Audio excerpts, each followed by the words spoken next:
नमस्कार दोस्तों, मैं हूं सुष्मिता मिश्रा। आप देखना शुरू कर चुके हैं 4 PM यूपी। क्या हुआ जब छात्र आंदोलन और संसद में बहस के बाद अखिलेश यादव पहुंचे उत्तर प्रदेश, कैसे उनकी एक झलक पाने के लिए उतावले हो गए लोग, कैसे अखिलेश यादव ने योगी की सभा में खाली कुर्सियों को लेकर तंज कसा। दोस्तों, एक तरफ जहां योगी आदित्यनाथ पिछले कुछ हफ्तों से यूपी में घूम घूम कर अभी से 27 के चुनाव प्रचार की तैयारियों में जुटे हैं, तो वहीं अब प्रदेश में अखिलेश यादव ने एंट्री मारकर पूरा गेम पलट दिया। आपको लग रहा होगा कि अखिलेश यादव ने देर कर दी, लेकिन जिस तरीके से अखिलेश यादव को देखने के लिए समर्थकों का जमावड़ा लगा, उसे देखकर तो यही कहा जा सकता है कि अखिलेश देर से आए लेकिन दुरुस्त आए। क्योंकि एक तरफ जहां गुरुवार को योगी की रैली, खाली पड़ी कुर्सियों की तस्वीरें वायरल हो रही थी, तो वहीं बदायूं पहुंचे अखिलेश को देखने के लिए उनसे मिलने वालों की भीड़ को देखकर अंदाजा लगाया जा सकता था कि इस बार यूपी चुनाव में कांटे की टक्कर देखने को मिल सकती है। वहीं एक तरफ जहां योगी का अखिलेश को घेरने, सपा कांग्रेस को बदनाम करने का 10 साल पुराना टेप चालू है, तो वहीं अखिलेश ने यूपी की धरती पर कदम रखते ही अपने बयानों से तहलका मचा दिया। उन्होंने अमित शाह से लेकर योगी आदित्यनाथ तक और छात्रों, राम मंदिर में चंदा चोरी के मुद्दे से लेकर एथेनॉल की समस्या तक पर बात की। इसके साथ ही उन्होंने योगी की रैली में खाली पड़ी कुर्सियों को लेकर भी हमला बोला है। तो कैसे अखिलेश यादव ने यूपी में जबरदस्त एंट्री मारी है, बताएंगे आपको इस रिपोर्ट में। आज सत्ता की आंखों में आंखें डालकर पत्रकारिता करना मुश्किल हो गया है। हम पर मुकदमे से लेकर चैनल को बंद करने का दबाव बनाया जा रहा है। मुश्किल दौर है, लेकिन हम हार नहीं मानेंगे। इसलिए 4 PM को ज़्यादा से ज़्यादा ज्वाइन करें और स्वतंत्र पत्रकारिता को जिंदा रखने के लिए जितना हो सके हमारा आर्थिक सहयोग करें। उम्मीद है कि आपके सपोर्ट से ये जंग भी हम जीत जाएंगे। दोस्तों, यूपी के चुनाव का समय आ चुका है। भाजपा और सपा दोनों ने अपनी अपनी कमर कस ली। एक तरफ जहां योगी आदित्यनाथ यूपी तक ही सीमित होकर पूरे राज्य में सौगातें बांटने लगे हैं, तो वहीं अखिलेश यादव ने दिल्ली में छात्रों का मुद्दा उठाकर पूरे देश में अपनी अलग पहचान बना ली है, जिसका सीधा असर यूपी में पड़ता दिखाई दे रहा है। आप सबसे पहले इन तस्वीरों को देखिए। ये बदायूं की है, जहां सपा अध्यक्ष अखिलेश यादव गुरुवार को शाम 4 बजे पहुंचे थे। यहाँ अखिलेश यादव ने पूर्व मंत्री स्वर्गीय ओमकार सिंह यादव की 13वीं में शामिल होने पहुंचे थे, लेकिन यहां तक पहुंचना अखिलेश यादव के लिए बिल्कुल आसान नहीं था, क्योंकि उनके रास्ते में जितने भी जिले पड़े, हर जिले में उनका स्वागत करने के लिए उनके कार्यकर्ता मौजूद थे।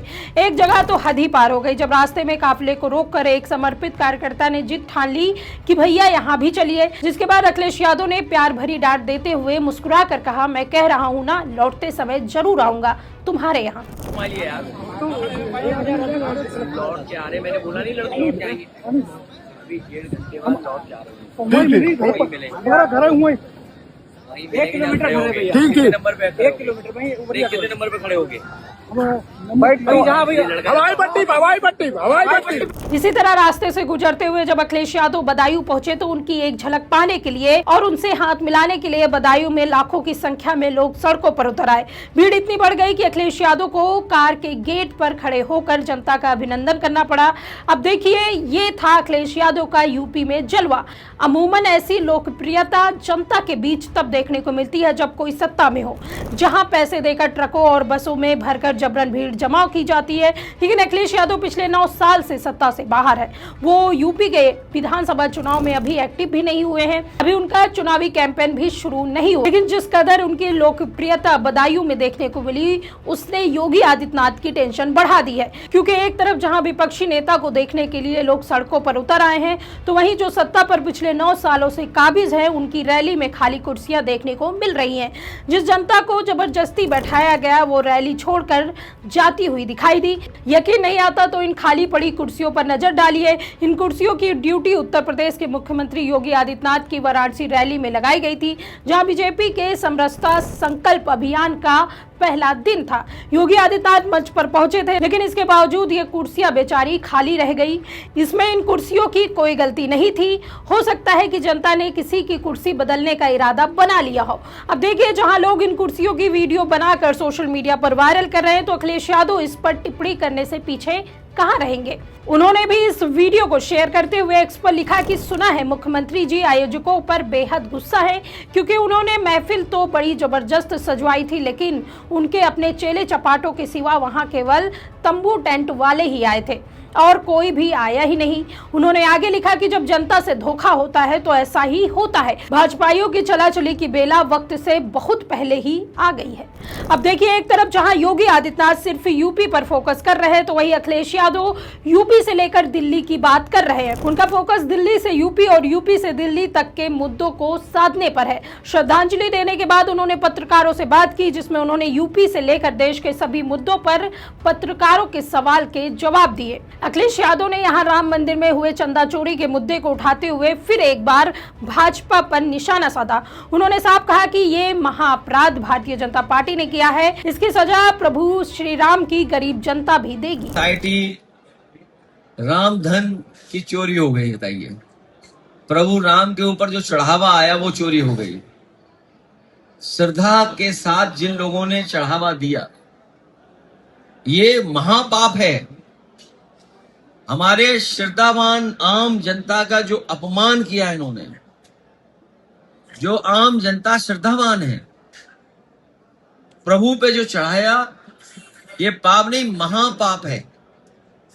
ये महा अपराध किया है भारतीय जनता पार्टी ने, और उसकी सजा प्रभु राम तो देंगे ही देंगे, लेकिन प्रभु राम की गरीब जनता भी इस बार इनका जवाब देगी। वही भदोही का नाम संत रविदास के नाम पर किए जाने को लेकर अखिलेश यादव ने कहा कि इससे लोग संत रविदास को पढ़ेंगे और उनके विचार जानेंगे, लेकिन भाजपा उनके बताए हुए रास्ते पर नहीं चल सकती। क्या उन्होंने भदोही का नाम बदल दिया? अच्छी बात है। वो कहावत भी आपको याद होगी, मन चंगा तो कटौती में गंगा। गंगा बगल में ही है यहाँ तो। मन चंगा तो कटौती में गंगा।